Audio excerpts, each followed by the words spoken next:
최근 이제 전 세계 자동차 회사 시장들은 모두 이제 프리미엄과 고성능에 집중을 하고 있거든요. 네. 그래서 완성차 업체들이 잇따라 최상위 라인들을 선보이면서 전동화 시대가 되니까 과거보다 훨씬 더 공격적으로 프리미엄 전략을 내세우고 있습니다. 프리미엄 전략을 내세운다. 이 분명히 어떤 이유가 있겠죠? 그렇죠. 첫 번째 이유가 바로 시장 환경 때문인데요. 전 세계 자동차 시장은 이미 포화 상태입니다. 그러니까 양산 모델만으로는 성장 여력이 부족한 실정인데 가격 경쟁은 더 치열해지죠. 또 원가 부담까지 커지니까 수익성이 낮아질 수밖에 없습니다.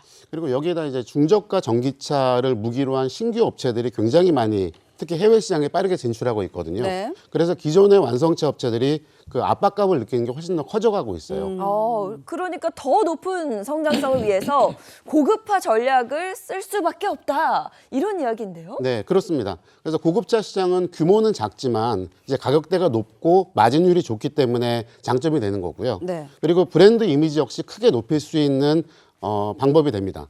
고급 라인이 강해지면요, 브랜드 전체가 프리미엄 효과가 생기면서 일반 모델까지 긍정적인 이미지를 얻을 수가 있거든요. 네. 그래서 기업 입장에서는 꼭 잡아야 하는 시장이라고 할 수가 있겠습니다. 그러니까 결국 고급화는 선택이 아니라 살아남기 위한 필수 전략이다. 이런 네. 이야기인데요. 맞습니다. 그렇다면 지금 어떤 기업들이 이 고급화 흐름에 가장 적극적으로 뛰어들고 있을까요? 자, 일본의 주요 자동차 기업들은 이미 수십 년 전부터 이 기존 양산 브랜드와는 별도로 상위 프리미엄 브랜드를 만들어서 고급 시장을 개척해 왔습니다. 특히 일본의 대표적인 자동차 기업인 T사는요, 1980년대 초반 세계 최고 수준의 럭셔리 차량을 만들겠다는 그런 목표로 대규모 프로젝트를 가동했습니다. 약 6년간의 개발 끝에 1989년 자체 프리미엄 브랜드를 출범시키게 되죠. 출범 이후에 이 프리미엄 브랜드는 10만 킬로미터 이상 주행해도 신차 수준의 품질을 유지하도록 개발되면서 도서관보다 조용한 차, 이런 별칭까지 얻었습니다. 와. 그리고 2000년대 중반에는 당시로서는 특히 고급차 쪽에서는 굉장히 혁신적이었던 하이브리드 모델들을 세계 최초로 선보이면서 전동화 기술에서도 강한 존재감을 드러내기도 했거든요.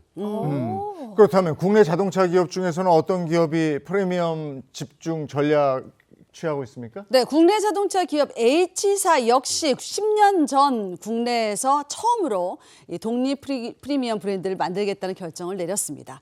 자, 당시엔 내부 반대도 컸지만 고급화에 성공해야 미래 기술 경쟁에도 살아남는다, 이런 판단을 한 거죠. 자, 그 결과 전용 플랫폼과 디자인 철학을 갖춘 정식 프리미엄 브랜드가 탄생했습니다. 그래서 H사는 프리미엄 브랜드를 출범한 이후에 매우 빠른 성장 속도를 보였는데요. 출범 직후서부터 정숙성, 내구성, 품질 이 세 가지로 글로벌 신뢰를 쌓았고 8년 만에 글로벌 누적 판매가 100만 대에 가까운 성과를 내면서 국내 프리미엄 시장을 대표하는 브랜드로 자리를 잡게 됩니다. 네.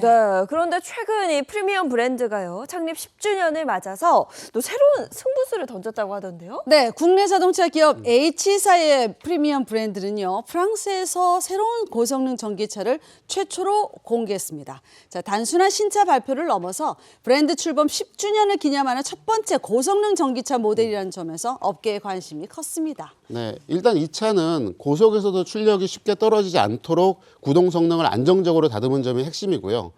최고 출력이 448kW, 그러니까 609마력 정도가 되는데 이게 15초 동안 쓸 수 있는 부스트 모드로 가면은 최대 650마력까지 늘어나요. 그리고 최고 속도도 시속 264km까지 낼 수 있고요. 네. 전기차는 보통 속도가 올라갈수록 힘이 줄어드는 경우가 많은데 네. 그렇죠. 이 모델은 출력 유지 구간을 넓혀서 고속 영역에서도 힘이 꾸준하게 이어지도록 세팅한 것이 특징입니다. 그래서 정지 상태에서 시속 200km까지 10.9초밖에 걸리지 않아서 훨씬 더 고속 성능이 좋은 거죠. 네. 그리고 고속 성능에 맞춰서 차체가 흔들림을 줄이고 브레이크 반응도 훨씬 더 빠르게 해서 그러니까 정확하게 차를 조정할 수 있고 안정적으로 제동할 수도 있습니다. 그리고 마지막으로 이제 냉각 성능, 또 공기역학 성능도 다듬어서 고성능 전기차에서 가장 중요한 열 관리도 높였다는 점도 특징입니다. 겉으로 보이는 고성능 효과보다도 네. 실제 주행에서 필요한 기본 요소들을 다듬는 데 집중했다, 이렇게 보면 되는 겁니까? 네, 맞습니다. 그리고 또 하나 눈에 띄는 부분은 이번 모델이 향후 모터스포츠에서 활용할 수 있는 전기차 플랫폼으로 발전할 여지를 남겨뒀다는 건데요. 당장 대회에 나가는 건 아니지만 주행 데이터나 구조 자체를 레이싱 환경에도 염두에 둔 형태로 개발했다고 보시면 될 것 같습니다. 네, 자동차 기업들의 프리미엄 브랜드 한번 눈여겨봐야 되겠습니다.